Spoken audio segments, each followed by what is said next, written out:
Halo anak-anak, berjumpa kembali dengan Bapak. Pada kesempatan kali ini kita akan mempelajari dengan topik kita adalah perubahan sosial budaya dalam ilmu pengetahuan teknologi dan pendidikan. Perubahan sosial budaya dalam iptek dan pendidikan, muatan pembelajaran IPS. Baik anak-anak, kita mulai bersama-sama. Dahulu, masyarakat memperoleh ilmu pengetahuan hanya dari sekolah dan buku. Teknologi pada saat itu masih sangat terbatas. Seiring kemajuan ilmu pengetahuan dan teknologi, seiring kemajuan iptek, masyarakat memperoleh informasi secara lengkap, informasi tentang kemajuan pembangunan baik di Indonesia maupun di dunia. Baik itu pembangunan jalan, pembangunan waduk, sekolah, rumah sakit, bahkan sampai munculnya pandemi COVID-19 juga lebih cepat. Masih ingat negara mana yang pertama kali terdampak COVID-19? Ya, daerah Wuhan di Cina sana. Dan sekarang kita masih berdampak. Komputer adalah alat elektronik yang dapat menghitung atau mengolah data serta memutar film, memutar musik, dan lain-lain.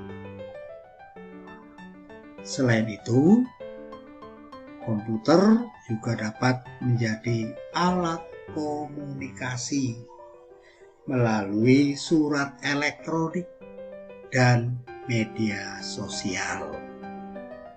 Kalian semua punya pasti surat elektronik, ya, email, ya, email atau surat elektronik.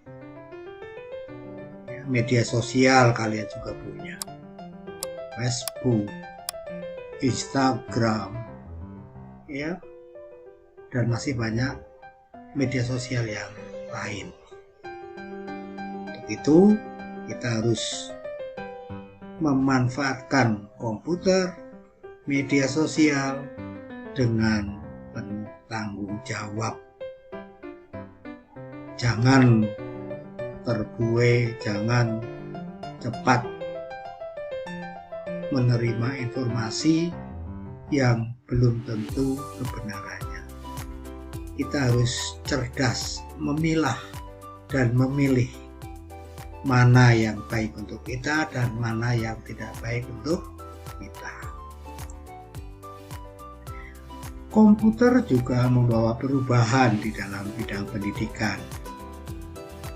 Keberadaan komputer dan internet telah memudahkan dan menunjang pembelajaran di sekolah.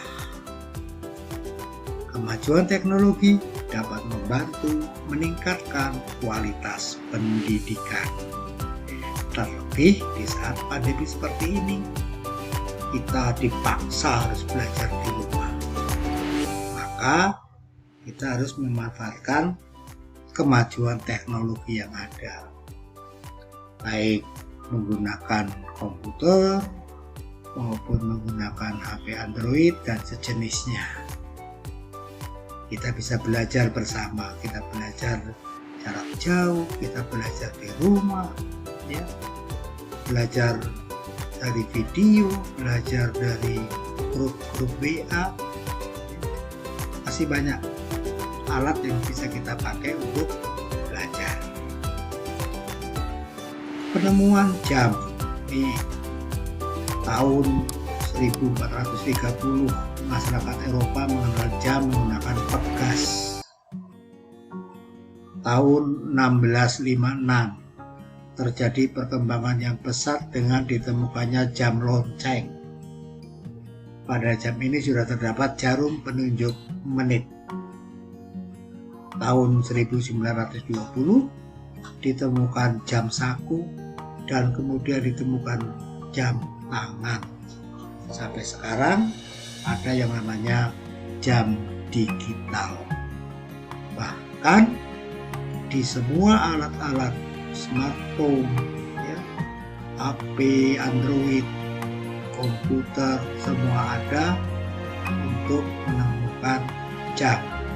Ya, ada aplikasi jamnya. Kemudian kita lihat perjalanan komputer 500 sebelum Masehi. Di alat hitung tradisional abacus, ya. Kemudian 1821 komputer pertama kali ditemukan. Kemudian 1939 komputer listrik sudah mulai dibuat. 1971 sudah mulai muncul electronic mail atau email, surat elektronik. Kemudian tahun 1973 komputer pertama kali menggunakan keyboard dan mouse. Tahun 1975 komputer dengan harga terjangkau untuk rumah atau home komputer. 1983 internet dengan jaringan global sudah diciptakan. Tahun 1994 dimulainya penggunaan internet oleh masyarakat sampai sekarang. Bahkan untuk kebutuhan internet untuk saat ini sangat pokok. Terlebih untuk belajar, mungkin dipakai orang tua untuk berdagang, banyak sekali. Semua digunakan untuk kehidupan manusia. Berikutnya ini setrika atau gosokan yang dari arang. Kemudian muncul lagi ada setrika listrik. Sekarang ada lagi muncul setrika uap. Kemudian kompor dulu pakai tungku, kemudian kompor minyak, kemudian kompor gas. Bahkan sekarang muncul lagi kompor yang dari gas alam. Kemudian mesin ketik. Mesin ketik kalian mungkin tidak menjumpai zaman kalian di zaman dulu. Kemudian berubah menjadi komputer. Sekarang lebih canggih lagi menggunakan HP Android, smartphone, dan sejenisnya. Perkembangannya begitu cepat.